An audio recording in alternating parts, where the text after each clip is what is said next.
Hi there, Frank Winston here for the Pacifica Historical Society.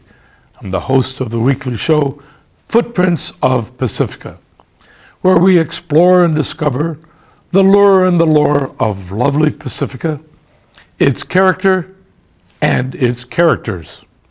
This week's show welcomes one of the most notorious Pacificans who has lived here for years in a most unusual profession.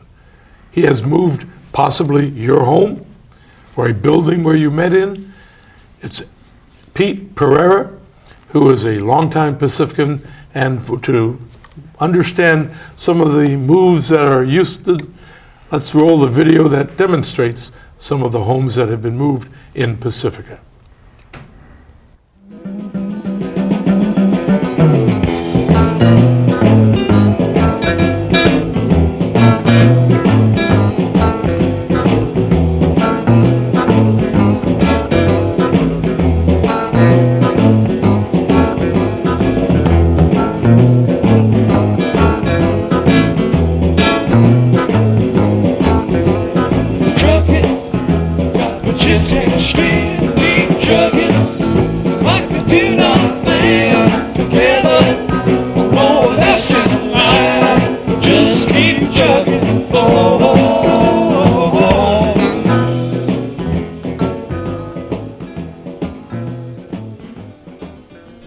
Okay, this is a boxcar.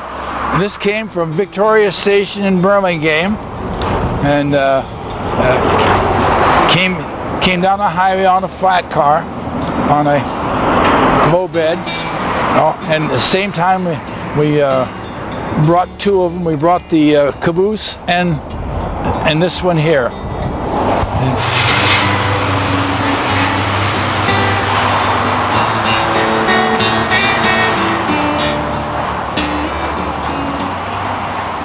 This building came from Sharp Park Road. It used to belong to the water company, and that was their office and stuff, and we hauled it down Sharp Park Road and planted it here many years ago. I don't remember the exact year. The next house we're going to go to came from this location. The state used the space to put their drainage from Highway 1 into here, and they bought the house and sold the house so they could use the land. So it was moved from Fairway Park to here. It was a one-story there, and over here we made a two-story out of it. There's a whole story below it. This house came from Oceana High School. We had to take some trees out to get it here, and it was a tough job because it was big, and it was moved in one piece without cutting it. This one here probably took probably 3 days to get it ready to move, and then 1 day to move it. It always takes a day to move them. This is the first house I had moved. This one here came from Broadmoor, right here. And in order to get it down here, that was before Westlake was built, and Buzz Haskins was grading that, and we brought it down where he was grading, and he tied a cat on the back to hold it back. And we brought this house all the way from Broadmoor and all the way down the hill in the Pacifica. Part of it was Hog Ranch Road, and the rest of it was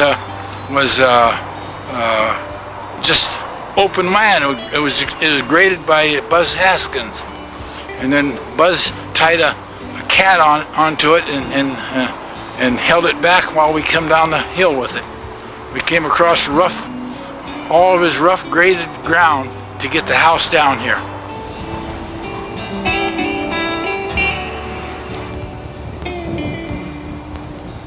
This house came from Oceana High School. We took it up around the back of these houses and came back here before Oceana was built here, when there was clearing Oceana High School.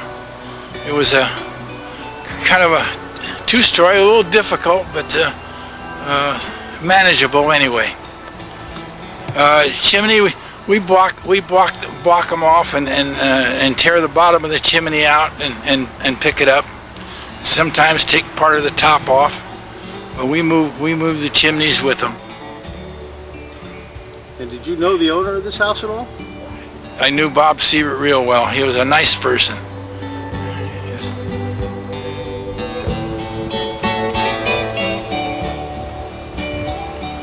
This house came from Daly City.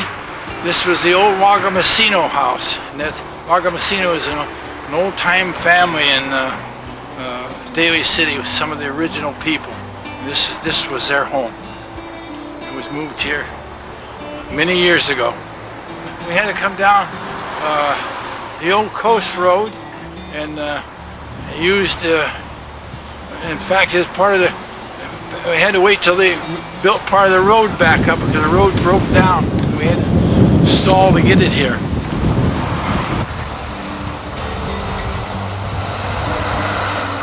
$1,500, you know, and you buy the house and move it here, and in about $12,000 you had a complete house and lot and everything. So this house came from? This house came from San Bruno. You had to come north. You had to come all the way towards Daly City and then head down the hill to here. Daly City also. It was on San Pedro Road, not too far from the church.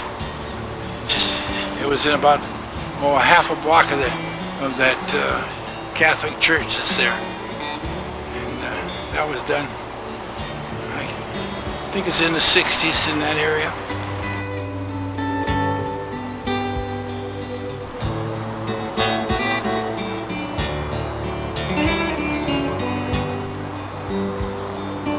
And this house, I believe, came from Daly City also. So it was a difficult one to move because we had to put it on top of, had to build a bottom and then put rollers on it and roll it over the top into place.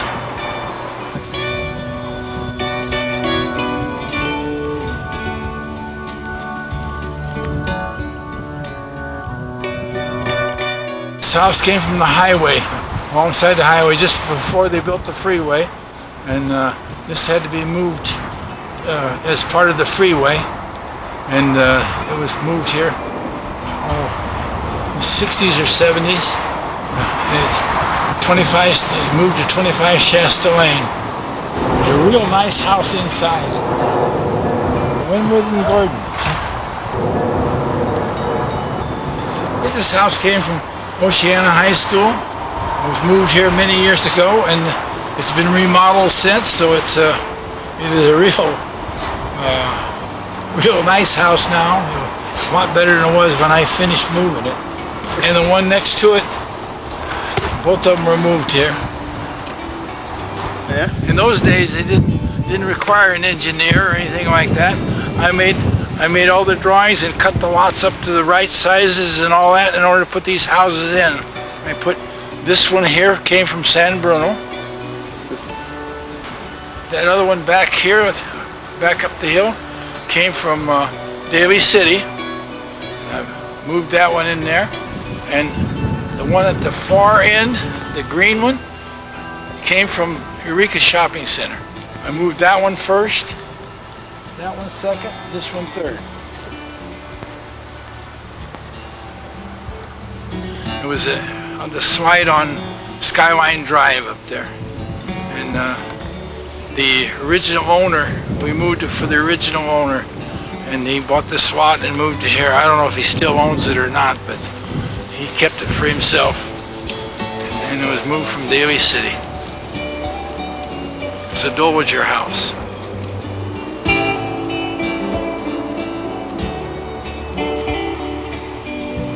This one was sitting in Fasler Street and had to be moved to build Fasler. And this house is now my daughter's house. Has always been her house because she bought it when it was first moved in here. And that was, whenever Fasler was built, it must have been 25, 30 years ago, 30 years ago or more. Yeah, this is one of the shortest distances and one of the hardest houses to move I ever moved because of the fireplace. The fireplace, whoever did it right. All the blocks were filled, it had steel, and it took pretty close to 3 days to get the fireplace broke loose so we could save it and move it with the fireplace. We also had to move that telephone pole across the street to get the house in here. Moved it across the street and then had to move it back.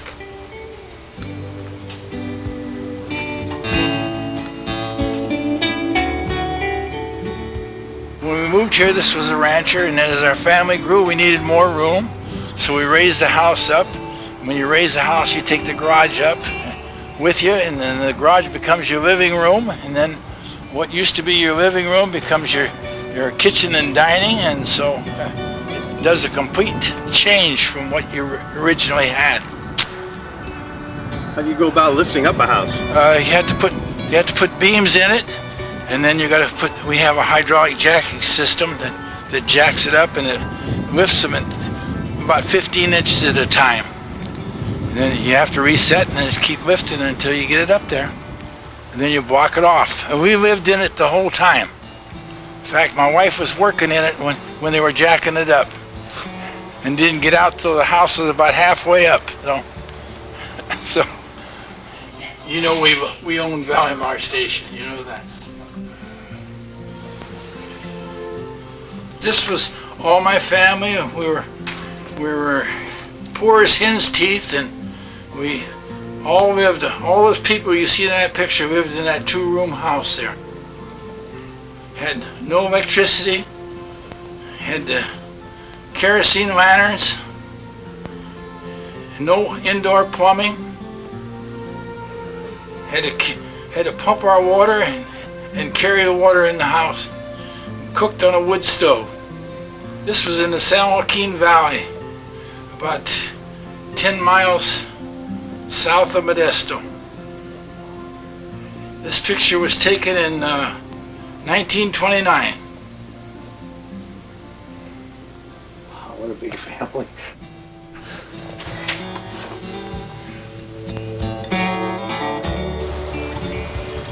When they built Oceana, moved the houses for Oceana High School, must have been probably, I'm saying, about a dozen houses came out of there.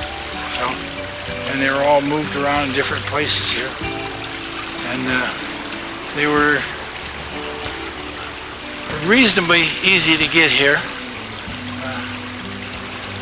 And this is part of what started me in the house moving business. I got too many houses at one time back in those days.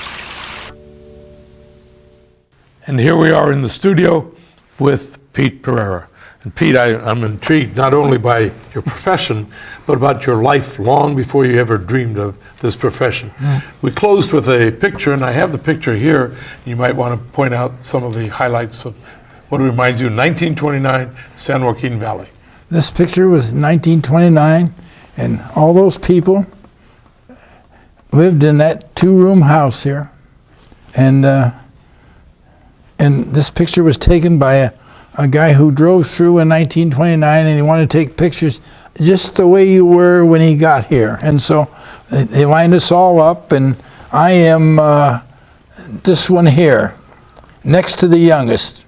And I am the only survivor of this whole bunch now. And of course, all of us lived in that 2-room house there. That was my humble beginnings. At that time, you weren't dreaming of being a home mover. You were all in the agricultural business? Yes, we was into a dairying and farming. And then from that, how long did you remain in that part of it? I stayed in that part of the country until I was about, I went in the service, and then when I got out of the service, I went back home, and I stayed there till I was 24. At 24, I got married, and when I got married, I left the ranch. Well, at that time, you were all working on that. Where did you go after that? After I went to there, I worked briefly at the Naval Magazine, Port Chicago. The famous one? Right. The one where they blew up, right? Oh, yeah. You worked I there. worked at Naval Magazine, Wait, Port was that Chicago. your first moving of all buildings? Or No, that I was didn't a- move to that building. Okay, go ahead. That was before my moving days, and from there I drifted to Greyhound. I was a mechanic for Greyhound for 7.5 years, and then after I left Greyhound mainly because I started moving houses. I bought one house, one of those houses that was moved there. I bought one of those houses, and before I knew what I didn't know what I was doing, so I went and bought some lots to put the house on, and of course found out I couldn't get the house to those lots, so I had to go buy some other lots, and the guy, I only wanted one lot, and the guy sold me 6 because he wouldn't sell one. And so before it was over with, I wound up with about 9 lots and one house, so I wound up, I had to get more houses, so I got about 5 houses in to start putting on these lots. In the meantime, I had the first house moved, which was one of them that was on that picture. Let me ask you, when you had the first house moved, did you look up in the yellow pages and say, house movers? Is there such a field, or did you do it because there's no one to go No, to? there was a sign on the freeway. They were moving them in San Francisco on the freeway. There was a sign on the freeway, and it had Trost Brothers House Movers. And I called Trost Brothers. Would that be easier, right, wouldn't it? Right, it was easy. And they came out, and the guy says to me, where are you going to take this house? And I said, well, over here. He said, you can't get that house over here. I didn't know. I didn't know you couldn't go over trees and under trees and around trees. He says no. So I found out then that I could buy these lots over on Montecito, but the guy sold me 6 of them. He wouldn't sell me just for the lot that I needed. But when you went to move them, did you have to fix them up and before you tear them down? On the first one that I had moved, Trost Brothers moved it for me. That's the one on Montecito. Wait a minute. So you're like the guy who watched them do it, right? And then you learned. Right. Well, did he move the one that he said couldn't be moved? He moved the first one, and then I was working on the foundation, doing the foundation, and all that kind of stuff that you have to do. And he come to me and he says, you know what? We'd like to have you come and manage our company.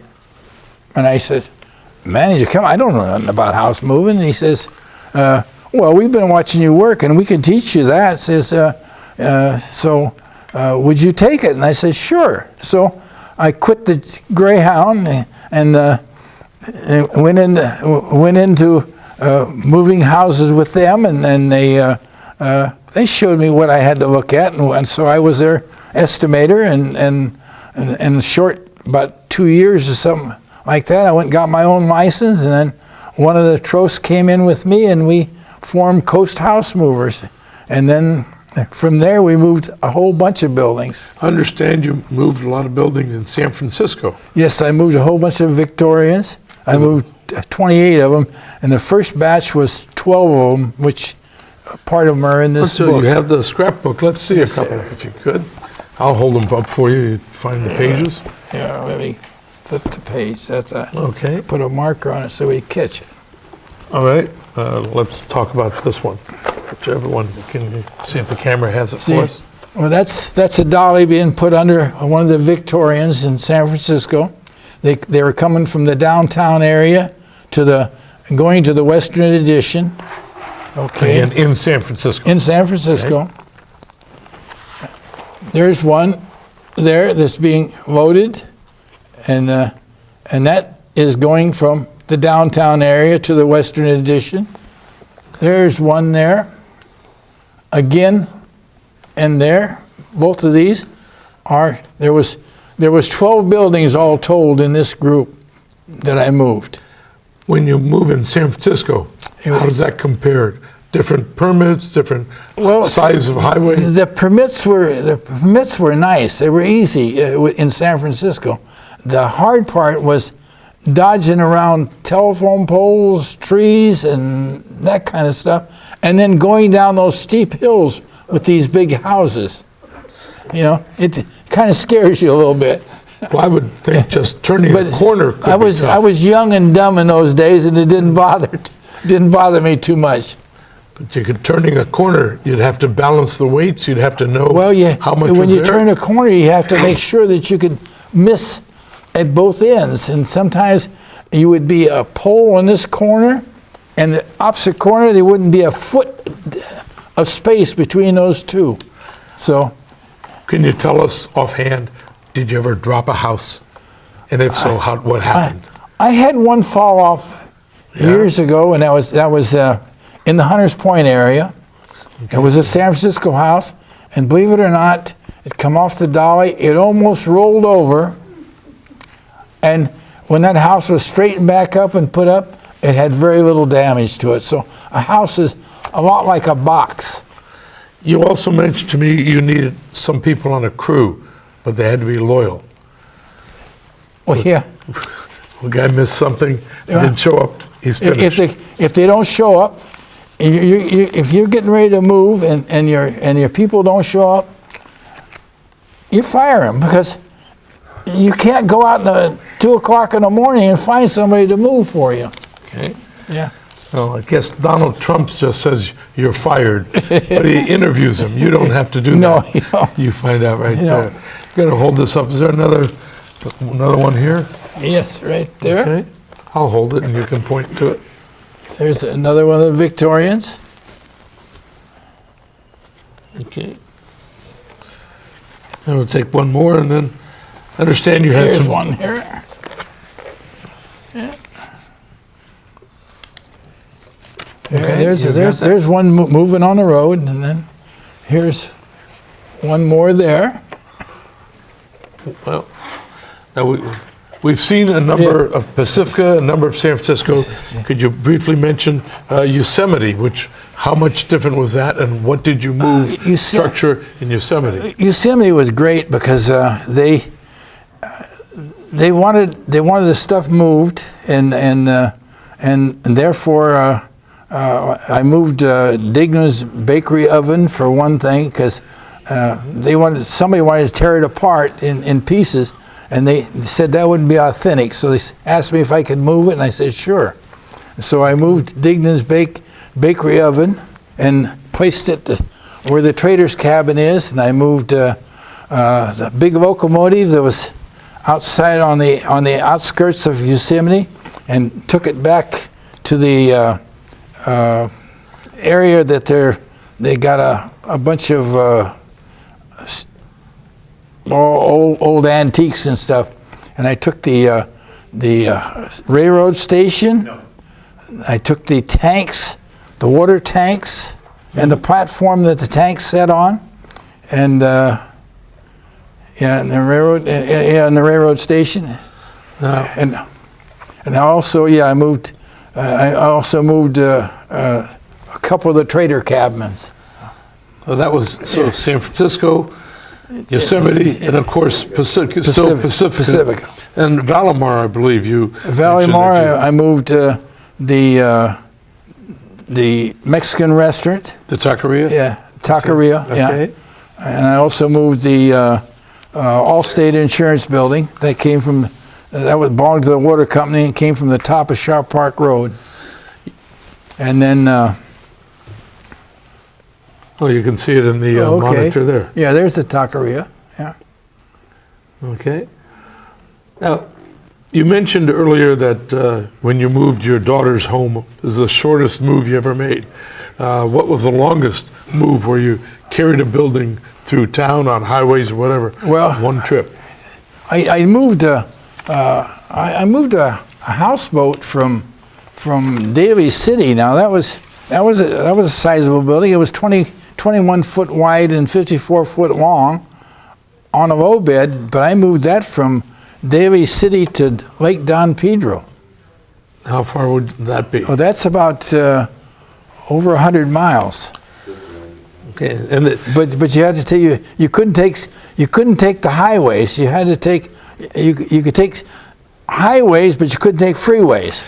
would you be able to move at nighttime, at daytime, or whenever you could, or well, weekends? What works in that most field? of the time, they wanted you to move at night. However, on that houseboat, they let us go in the daytime. But then when we got to, they wanted us to travel on a weekend. And then when we got to where the scale house is on the highway in Livermore, well, when we got to there, that county would not let us travel on through on a weekend. We had to wait till Monday. So we it's just parked there, We parked it security, there, so- came back Monday and got it, and took it the rest of the way to Don Peter, which is about probably 140 miles all told. Pete, talking with Pete Pereira, who has this great experience. When you move a large building and you have to break it in two, you had to do that sometimes. Oh yes. What do you then put it on the truck, take it away, and then come back for the other one? Well, Or you both put together? it, you put dollies like you see on this there. Sure. You have dollies under it. You have to cut it in two. Sometimes three. We've cut them as much as 3 times, and then you come back and you put them all back together. Now, are you involved in the putting them together too, or you just? Oh yeah, I did both. So you unwind it, Yeah, load it, I've cut drive them. it. I've cut them. I've moved them, and I've put them back together. And I've built the foundations for them. and then you even add a Right, story once yeah, in a while. yeah, Okay. right. Well, you've added a number of stories here today, which I very much appreciate, as Pete Pereira. And if any of you remember the concept of moving a house in this market, it'll be very interesting to see whether it now becomes more fashionable and inexpensive to move a house than to buy a house. But that will leave for political discussions. We Yeah. thank you for coming down here for this particular show and for chatting with us.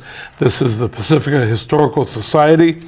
If anybody would like to become active with the society, just contact us in care of P.O. Box 752 or www.pacificahistory.org, or our phone number is 650-359-5462. And remember, lives of great men all remind us we can make our lives sublime, and departing leave behind us footprints in the sands of time.